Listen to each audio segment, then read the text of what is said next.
ನಗರದ ಪ್ರವಾಸಿ ಮಂದಿರದಲ್ಲಿ ನಡೆದ ಸುದ್ದಿಗೋಷ್ಠಿಯಲ್ಲಿ ಮಾತನಾಡಿದ ಅವರು, ಈ ಪಂದ್ಯಾವಳಿ ಮೂಲಕ ತಾಲೂಕಿನ ಯುವಕರಿಗೆ, ಮಕ್ಕಳಿಗೆ ಕುಸ್ತಿ ಕಲೆಯ ಬಗ್ಗೆ ಆಸಕ್ತಿ ಮೂಡಿಸಲು ಮುಂದಾಗಿದ್ದೇವೆ. ಈ ಕಾರ್ಯಕ್ರಮದಲ್ಲಿ ಸುಮಾರು 9 ಜಿಲ್ಲೆಗಳ ಕುಸ್ತಿಪಟುಗಳು ಪಾಲ್ಗೊಳ್ಳುತ್ತಿದ್ದು, ಇದೇ ಮೊದಲ ಬಾರಿಗೆ ತಾಲೂಕಿನಲ್ಲಿ ಕುಸ್ತಿ ಪಂದ್ಯಾವಳಿಯನ್ನು ಆಯೋಜನೆ ಮಾಡಲಾಗಿದೆ.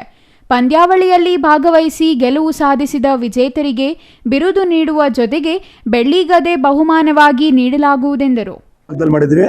ಪ್ರತಿ ವಿಭಾಗಕ್ಕೂ ಸಹ ಟೈಟಲ್ ಕೊಟ್ಟು ಒಂದು ಮೈಸೂರು ದಸರಾಲಿ ಯಾವ ರೀತಿ ಮಾಡ್ತಾರೆ ಅದೇ ರೀತಿ ಮಾಡಬೇಕು ಅಂತ ನಮ್ಮ ಸ್ನೇಹಿತರು, ನಮ್ಮ ಹಿರಿಯರ ಮಾರ್ಗದರ್ಶನ ಚೌಡಪ್ಪನವರು ಸಹ ಚೌಡಪ್ಪನವ್ರ ಪಿಳ್ಳಣ್ಣವ್ರ ಮಾರ್ಗದರ್ಶನದಲ್ಲಿ ಎಲ್ಲ ಸ್ನೇಹಿತರು ಸೇರಿ ಒಂದು ಸಂಘ, ತಾಲೂಕು ಕುಸ್ತಿ ಸಂಘ, ದೊಡ್ಡಬಳ್ಳಾಪುರ ತಾಲೂಕು ಕುಸ್ತಿ ಸಂಘ ಅಂತ ರಿಜಿಸ್ಟರ್ ಮಾಡಿಸಿ ಅದ್ರ ಮುಖಾಂತರ ಕುಸ್ತಿ ಮಾಡ್ತಾ ಇದ್ದೀವಿ.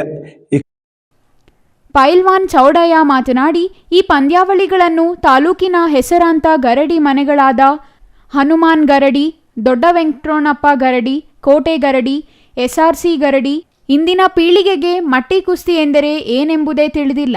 ಈ ಕಾರ್ಯಕ್ರಮದ ಮುಖ್ಯ ಉದ್ದೇಶ ಇಂದಿನ ಪೀಳಿಗೆಗೆ ಮಟ್ಟಿ ಕುಸ್ತಿಯನ್ನು ಪರಿಚಯಿಸುವುದಷ್ಟೇ ಅಲ್ಲದೆ ಈ ಕಲೆಯನ್ನು ಮುಂದಿನ ಪೀಳಿಗೆಗೆ ರವಾನಿಸುವುದಾಗಿದೆ ಎಂದರು.